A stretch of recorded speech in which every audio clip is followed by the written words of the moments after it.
Additional perspective on the situation in Ukraine. I spoke earlier with Marcus Papadopoulos. He is the editor of the UK-based magazine Politics First. He spoke to me from London, and he offered his predictions for the future of the country. There is a very real chance of Ukraine splintering.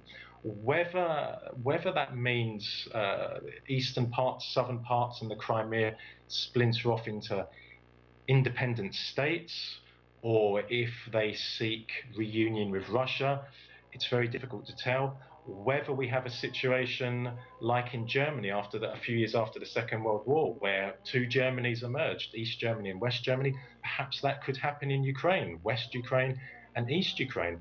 But what I would say is this: if that does happen, if Ukraine does disintegrate or does become two states, that will not be Russia's fault.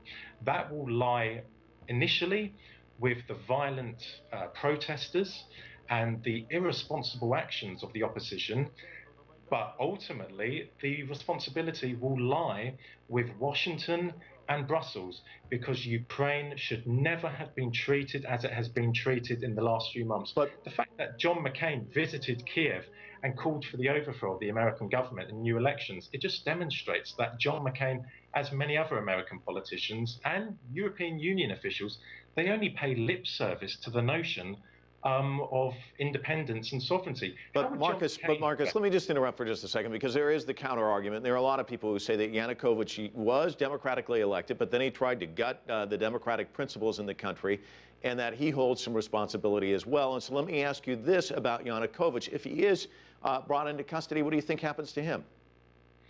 Well, yes, President Yanukovych was democratically elected. The EU accepted that, the US accepted that. But I can't see how he stifled democracy. Last November, President Yanukovych, he took a decision not to pursue closer economic relations with the EU. He chose to pursue closer economic relations with Russia. He had every right to do that. He had a mandate from the Ukrainian electorate. No different to how Prime Minister David Cameron in Britain wants a reformed relationship with the EU. Whether people like that or not is irrelevant. He has a mandate from the British people.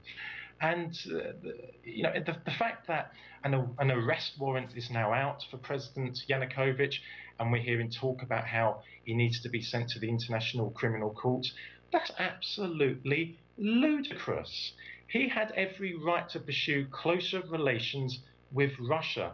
And I find it interesting, but not surprising, how there's talk of the militants who died last week in Kiev, but there's no talk of the police officers that were killed by these militants, many of them killed in a very, very gruesome manner. So I think, once again, what we're hearing about an arrest warrant for President Yanukovych and taking him to the International Criminal Court is really what you find in Hollywood. It's sensational. It bears very little reality to what's actually been happening on the ground in Ukraine. Marcus, we're going to have to leave it there. Thank you so much for your time. Appreciate it.